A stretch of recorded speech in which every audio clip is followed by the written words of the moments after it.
Public comments చూద్దాం. So మీ అభిప్రాయాన్ని కూడా చెప్పే ప్రయత్నం చేయండి.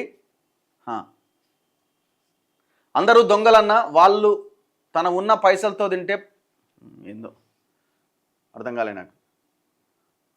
కేసీఆర్, కేటీఆర్, రేవంత్ వీళ్ళందరూ ఒక్కటే. మన బహుజనులందరూ మన ఓటు మనమే వేసుకుందాం. Very good morning. Worst CM Revanth and waste Ranganath HYDRAA. KTR is big cheater. దొంగలు.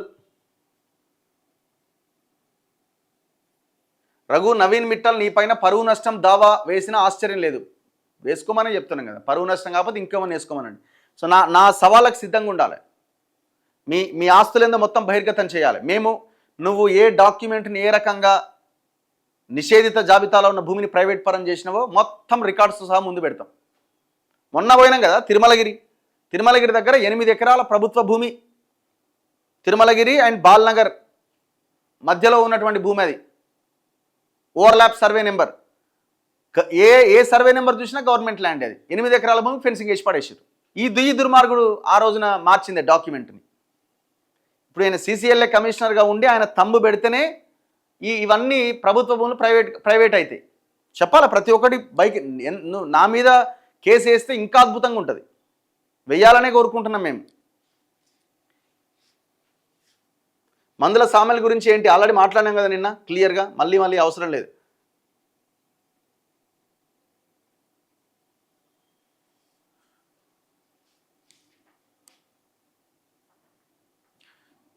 అడ్వర్టైజ్మెంట్స్ బాగా వస్తున్నాయి. ఇక కామనే కదా, వాడు యూట్యూబ్ వాడు గూగుల్ వాడు ఏ కాదు. వాడు అడ్వర్టైజ్మెంట్ వచ్చిందంటే దాన్ని మనం స్కిప్ యాడ్ వచ్చేదాకా చూడాల్సిందే, తప్పదు. ఖమ్మం ప్రభుత్వ ఆసుపత్రిలో ఈఎన్టీ వైద్యం సరిగ్గా చేయట్లేదు డాక్టర్లు. ఇక్కడ ఏమీ లేవు అని చెప్పి మమతా హాస్పిటల్కి వెళ్ళమని చెప్తున్నారట. అట్లుంటుంది మరి పరిస్థితి. మరి ఎవరిని ఎన్నుకున్నాం మనం? ముగ్గురు తోపు మినిస్టర్లు ఉంటారు కదా అక్కడ. ముగ్గురు, ఒకరు కాదు, ఇద్దరు కాదు. No salaries for field assistants for 3 months from 3 months అట. Seethakka should resign. ఏందండి, ఫీల్డ్ అసిస్టెంట్లకి 3 నెలల నుంచి జీతాలు లేవట. ఏం పరిస్థితి? కవిత గారు తమ అక్రమ సంపాదన నుంచి వారికి ఎంత డబ్బులు ఇచ్చినా తక్కువే. ఇవ్వచ్చు, ఆమె కూడా మనిషి 10 లక్షలు ఇవ్వచ్చు, మనిషి 20 లక్షలు ఇవ్వచ్చు, కానీ ఇయ్యరు. ఎందుకంటే ఉన్నాయి కరిగిపోవద్దు కదా.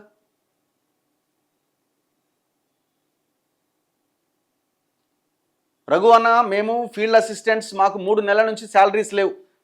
సీతక్క మా మినిస్టర్ మాతో చెప్పింది ఏంటంటే, సంవత్సరం కింద అన్నది మీకు వర్క్స్లో చాలా కష్టపడతారు, మీకు త్వరలో 20,000కి శాలరీ పెంచుతామన్నది.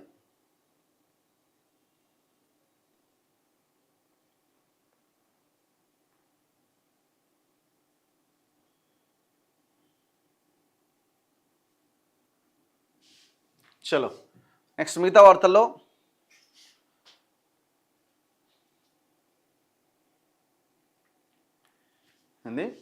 మీరు ఇప్పుడు అన్నారు కాంగ్రెస్ బెటర్ బీఆర్ఎస్ కంటే అని. అది నిజమేనా? ఇద్దరు దొంగలే బ్రదర్. మనం బెటర్ కంపారిజన్ అనే పదాన్ని మనం ఎప్పుడు వాడకూడదు. 2 పార్టీలను, 2 ప్రభుత్వాలను ఎప్పుడు కంపేర్ చేయకండి, మళ్ళీ మోసపోతాం. వీడు వచ్చేది లేదు, వాడు వచ్చేది లేదు, ఎవ్వడు రావడానికి అవకాశం లేదు, రాకూడదు అంటున్నా. ఆల్టర్నేట్ తప్ప ఈ తెలంగాణకి ఇంకొక అవకాశం రానివద్దు మనం.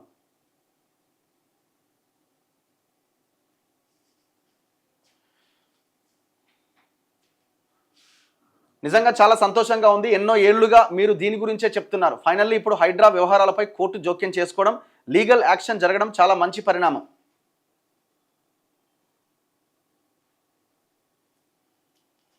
అంతా చీకటి ఒప్పందం అన్న, ప్రజల గురించి ఎవరు ఆలోచించట్లేదు, వారి స్వార్థ రాజకీయాలు తప్ప. అన్న ఎప్పుడు పాత వారితోనేనా ఇంటర్వ్యూలు, కొత్త వారితో కూడా చేయండి తప్పకుండా, ఖచ్చితంగా. అన్న అబౌట్ కానిస్టేబుల్ నోటిఫికేషన్, అసలు వచ్చిందా ఆ నోటిఫికేషను? 7 దాన్నే ఉన్నట్టుంది. ఇంకా 5,000 చిల్లర ఉద్యోగాలకు పరిమితమైండు. ఖాళీలు మాత్రం బొచ్చెడు ఉన్నాయి.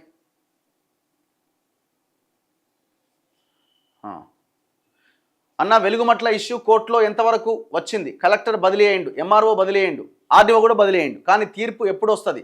జాతీయ కమిషన్ కూడా వచ్చింది కదా, రిపోర్ట్ ఏమైంది? ఇప్పుడు దాని మీద ఫైట్ తప్ప ఇంకొక అవకాశం లేదు. సో లాస్ట్ టైం జైలు నుంచి బయటకు వచ్చిన వాళ్ళందరూ హైదరాబాద్లో మీట్ అయ్యారు. మేము ఆ రోజు కూడా అడిగినాం, ఇది ఖమ్మంలో మరో మీటింగ్ ఏర్పాటు చేయండి అని. మరి వెయిట్ చేస్తున్నాం. వాళ్ళు గ్రామీణ పేదల సంఘం వాళ్ళు ఎప్పుడు ఖమ్మంలో పార్టీ ఆర్గనైజ్ చేస్తారన్న దాని మీద మేము వెయిట్ చేస్తూ ఉన్నాం. సో ఖచ్చితంగా ఈ పోరాటం ఇంకా జరగాలి. ఓట్ల తొలగింపు వల్ల మన తెలంగాణలో కనీసం 50 లక్షల ఓట్లు గల్లంతయ్యే అవకాశం ఉంది. ఇప్పుడు 3వ తారీఖు లాస్ట్, ఇంకొక 4 రోజులు 5 రోజులు ఉన్నది. సో 3వ తారీఖు లోపు అంటే ఈ క్షణం వరకు చేసుకొని వాళ్ళు దాదాపు 70-80 లక్షలు ఉన్నారట. అంటే ఎన్యూమరేషన్ ఫామ్స్ ఇవ్వని వాళ్ళు. సో అందులో కొంతమంది ఏమో వేరే అడ్రస్తో ఉన్న వాళ్ళు కొత్త ఓటు కింద అప్లై చేసుకుందాం అనుకున్న వాళ్ళు కొంతమంది ఉన్నట్టున్నారు. సో ఏదేమైనా ఒక 40-50 లక్షల ఓట్లు అయితే అటు ఇటు అయ్యే అవకాశాలు కనబడుతున్నాయి. యువత రావాలి, రాజకీయాల్లోకి రావాలి, ఖచ్చితంగా రావాలి.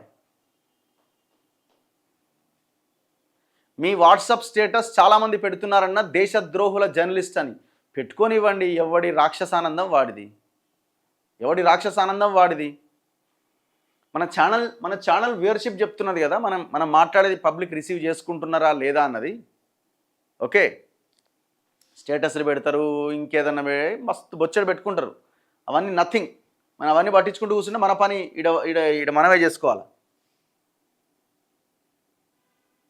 ఉమ్మడి నల్గొండ కోమటిరెడ్డి బ్రదర్స్కు రాసిచ్చినట్టుగా చేస్తున్నారు. వేరే నియోజకవర్గంలోకి వెళ్ళి ప్రోటోకాల్ పట్టించుకోకుండా అందరి ఎమ్మెల్యేల పనులు తానే చేస్తానంటే పద్ధతి కాదు కదా. బీసీ ఎస్సీలు చిన్న చూపు, అదే కదా మేము కూడా చెప్పేది. అయిపోయింది ఆ సినిమా, ఒకప్పుడు ఉండే మారిపోయింది, అది ఈక్వేషన్ మారింది. రాబోయే రోజులు అది ఉండదు. వాళ్ళు రావాలి, మీరు ఒక్కసారి మా నియోజకవర్గంలోకి వచ్చి ప్రచారం చేయండి, దండం పెడతా అనే పరిస్థితి మనం తీసుకురావాలి. వస్తుంది. 2028లోనే నల్గొండ ఈక్వేషన్ మారాలి. దివ్యాంగుల పెన్షన్, కొత్త పెన్షన్ ఏమైందన్న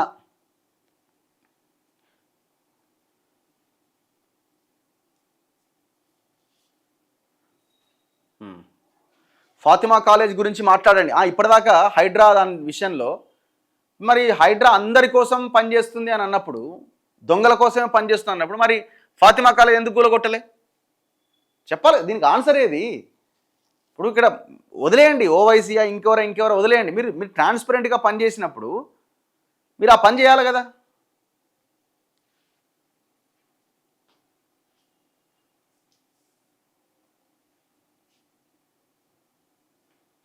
తెలుగు గోధి మీడియా ఫోటోలు కూడా ట్రెండ్ అవుతున్నాయి ఫేస్బుక్, వాట్సాప్లో. ఎవడు ప్రజలకి దూరంగా ఉంటే మన గోధి మీడియా అంటున్నారు, ఇంకో మీడియా అంటున్నారు. అనాల్సిందే, తప్పదు. ఇప్పుడు ఎవరికి వాళ్ళని ఎవరు ఏ రకంగా ఉన్నారో వాళ్ళని ఎక్స్పోజ్ చేయకపోతే కష్టం అవుతుంది కదా, సమాజానికి ప్రమాదం అయింది. ఖచ్చితంగా ఎక్స్పోజ్ చేయాలి. మీడియా అయితే మీడియాకి ఏమన్నా సపరేట్గా ఏమన్నా పైనుంచి ఏమన్నా దిగొచ్చిరా? అట్లేమి ఉండదు కదా. ఎప్పుడైతే మనం ప్రజలకి దూరంగా జరుగుతామో ఖచ్చితంగా పబ్లిక్ ఎక్స్పోజ్ చేస్తారు. Good morning from Australia. Very accurate news and clarity. Hats off Australia Telangana association. Thank you very much brother Srinivas గారు. అన్న మధ్యలో ఫోన్ తీసుకోండి. ఫోన్ గతంలో తీసుకున్నా కానీ చేసిన వాళ్ళే చేస్తున్నారు రోజు. ఏమవుతుందంటే వ్యూవర్షిప్ సడన్గా డౌన్ అయిపోతున్నది. 15-20 నిమిషాల్లో ఇది అయిపోతున్నది. వట్టే జానయ్య యాదవ్ 72 కోట్ల బియ్యం మాఫియా వెనుక ఎవరు ఉన్నారన్న కేసులు అయితే నమోదు చేసిరట. మరి నేను కూడా ఫోన్ చేసే ప్రయత్నం చేసినా రింగ్ అవ్వలేదు. మరి ఎక్కడున్నారో తెలియదు. ఈ పర్టికులర్ కేసులో ఏది చట్ట ప్రకారం ఏది కరెక్ట్గా ఉంటే దాని ప్రకారం ముందుకెళ్లాల్సిన అవసరం ఉన్నది. నేనేమంటున్నా అంటే ఇక్కడ దీని వెనకాల ఒక భయంకరమైన, ఇప్పుడు ఈ రాష్ట్రంలో ఈ ప్రభుత్వం అధికారంలోకి వచ్చి 3 ఏళ్ళు అవుతుంది. మరి 3 ఏళ్ల నుంచి ఈ కేసులన్నీ ఎటుపోయినాయి? ఓన్లీ వట్టజానయ్య యాదవ్ మీదనే ఎందుకు ఇంత పెద్ద డిస్కషన్ అవుతున్నది?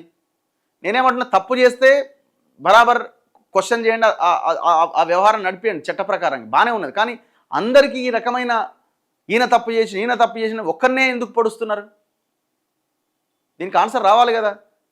అసలు సూర్యాపేట వేదికగానే పెద్ద ఎత్తున ఈ కుంభకోణం జరిగింది. చేయించినోడు ఎక్కడ పోయిండు? పోయిన గవర్నమెంట్ హయాంలో జగదీష్ రెడ్డి ఆధ్వర్యంలో జరిగిన ఈ ధాన్యం కుంభకోణం సంగతి చాలా పెద్ద ఎత్తున జరిగింది. మరి ఓన్లీ వై వట్టే రేపు పొద్దున అక్కడ సూర్యాపేటలో వాళ్ళందరినీ క్వశ్చన్ చేస్తున్న ఒక శక్తి కింద మారిండు. కాబట్టి ఆయనకి లూప్ హోల్స్ ఏమేమి ఉన్నాయని వెతకాలి, దాంట్లో లాగాలి. ఇది వాస్తవం. ఇది జగదీష్ రెడ్డి ఏ మంత్రితో సఖ్యతగా ఉంటాడు, ఎవరితో సఖ్యతగా ఉంటాడు తెలంగాణ మొత్తం, నల్గొండ జిల్లా మొత్తం తెలుసు. మరి ఆ పర్టికులర్ కేసులు ఏమవుతున్నాయి? మరి మిగతా వాళ్ళకి ఎందుకు ఈ రకమైన ఎక్స్పోజర్ వస్తలేదు? ఆయన్ని ఎందుకు పదే ప్రొజెక్ట్ చేస్తున్నారు? ఆయన 72 కోట్లు అని చెప్తున్నారు. 100 కోట్లు 1000 కోట్లు మింగిన రైస్ మిల్లులు వాళ్ళు చాలా మంది ఉన్నారు. దాదాపు కొన్ని వేలాది కోట్ల రూపాయల నష్టం జరిగింది. సో అక్కడ మొత్తం అందరూ కలిసి ఇప్పుడు ఆయన్ని కార్నర్ చేసిరు. సింపుల్. అంతకు మించి ఏం లేదు అక్కడ.